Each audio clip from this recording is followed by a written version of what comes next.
Alright, this is a video of how I do Argus. It's a pretty wheelchair attempt, but I get a lot of mechanics, which is kind of what you want to know about.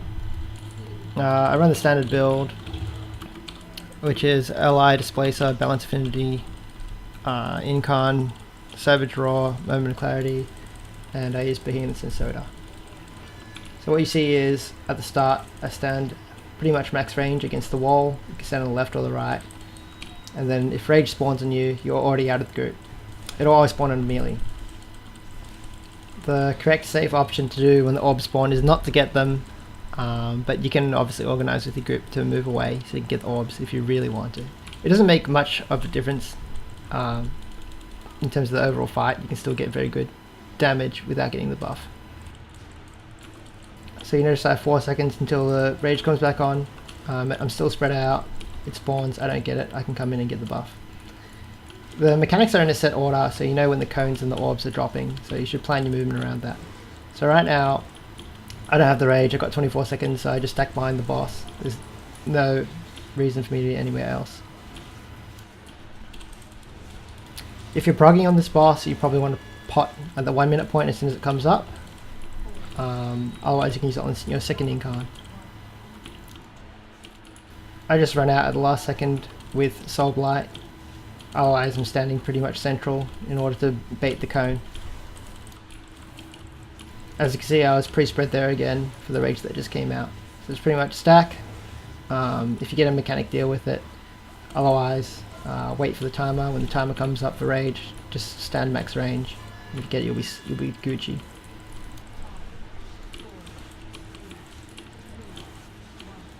Here you can see I just blink out at the last second and I just come back in. I probably should have skull bashed here to get back in quicker.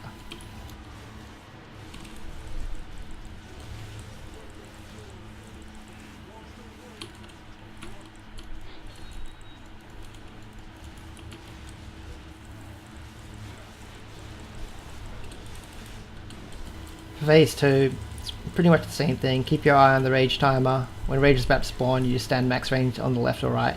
You decide beforehand with your raid where you want to stand, and then if the rage spawns, you just stay out. If not, you just move in and collapse. If you get any of the small bombs above your head, it's good to communicate. Some of them you don't need to blink out. Some of them you can just stand on top of the tank with the glowy debuff, and then it'll just get spell reflected or absorbed by the tank. So here I got rage. I just stand out, just keep DPSing. There's nothing really to deal with. In terms of the lines that spawn, you're meant to dodge. You kind of just need to get used to the timings for them, because if they spawn in close proximity, you basically just stand on one and then wait for one to pass and you just stand on where the previous one was. So you can just see me doing that here. With the soul blights that explode, you want to call which side you're blinking to and then just blink out the last second, bare form SI.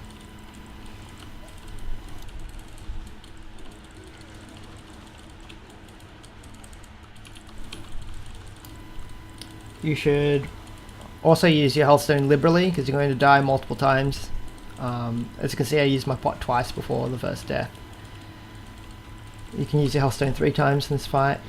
I've already used mine once here. So as you can see, 2 seconds till the rage comes out. I'm already pre-spread, and I don't get it, so I immediately stack. You can probably skull bash here to get in.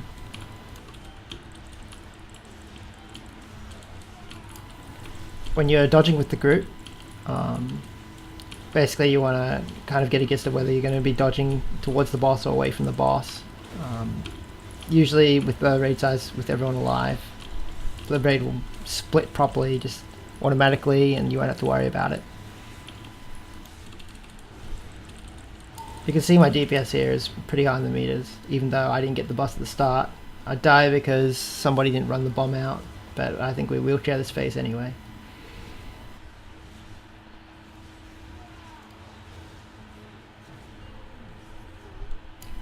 When you're ending this phase naturally, you want to just stack up, suicide to the rages, get your pot cooldown rolling.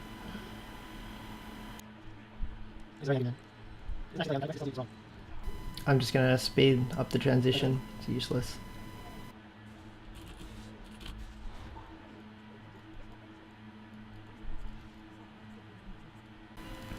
In the last phase, once you learn the mechanics, which are fairly scripted, you basically just pre-position yourself for everything. So when you come out, depending on how fast you push the boss, you'll have your Incarn coming up soon. You want to use your potion when your Incarn's got about 30 seconds left, so that you get potion on your full Incarn, or even 15 seconds remaining. On the scythes that spawn, you stand on the first set, and then the second set you stand in between. It's pretty straightforward. If you're doing it properly, you want to refresh your rip early and then pull combo points for the orb that's going to spawn. So here I have Incarn running, so I don't really care about that. I'll have max energy. And then if you don't have Incarn running, you want to thrash and swipe the orb. You can see as well, coming out of the scythe, I was pre-positioned for a rage. I was just standing against the wall. If you rewind a bit. Every time you finish scythes, you want to be pre-positioned. If you look at our rage boys, they're just standing next to each other. You'll see me get rage later and see what I do with it. Don't stand directly against the red zone, because the tanks need to soak the orbs that come in. But you want to stand in a good position when the orb's about to spawn, the one that you kill, the initialization sequence.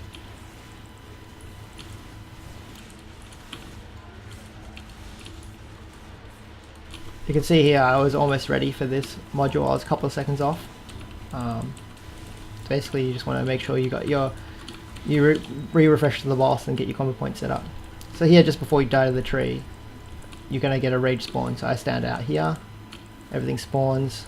If I have the rage, you can see where Kiwi Fruity's standing. He's standing in a pretty good spot to DPS the boss. Just before you die, you want to refresh all your dots on the boss. So I just barely missed my rip there. And then here's the release call where you use the cheese to get everyone to res. And then, so if I had my rip rolling correctly, I wouldn't refresh it here, I would refresh Saboteur. An orb spawns pretty much immediately, so you need to get ready for that as well. So you can see I'm a bit late here because I didn't get to refresh my rip. But if I had that on time, I would be a finish ahead.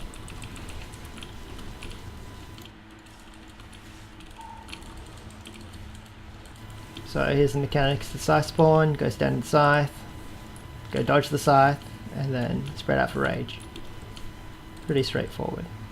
And I'll explain how to do chain breaks as well when I actually get them, which I think I do this attempt.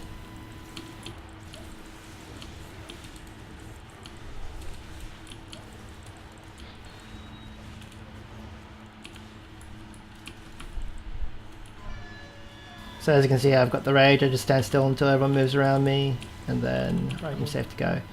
Here particularly though, I have the chain, so I break instantly, then I come back in. And then I just DPS the boss bit. There's a call to move here for the orb, so I just stand here and spam Moonfire, and then once the boss is in position, I just can continue DPSing. And you can see how safe I am just DPSing, just chilling. No one's got my buff, no one's got the rage, everyone's happy at the Feral Druid. Just dodge any orbs that are going towards the boss. You don't want to get hit in the back because you didn't look at the ground properly. You can also see I use my pot in my last Incarn. Theoretically, if you want to get the max DPS, you save it for basically the very, very, very last section of the boss. So you get the maximum DPS buff.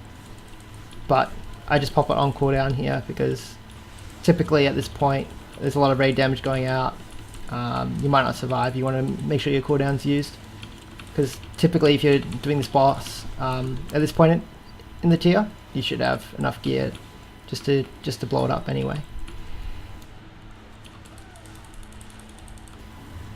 And then this is just the last part of the fight. I've already used my health stone, so I can't use it again. If you ever die at the very end, you just release instantly and go collect some more boys. There's really nothing else that happens here. The boss just gets dragged, you just kill the boss, you don't touch the next orb guy. You can see my DPSs would have been a lot higher if I didn't die. If we didn't wheelchair the second phase, if I got some nice orb buffs in phase 1. It doesn't really matter. So that's how you do the mechanics, and that's how you do Arcus, that's it.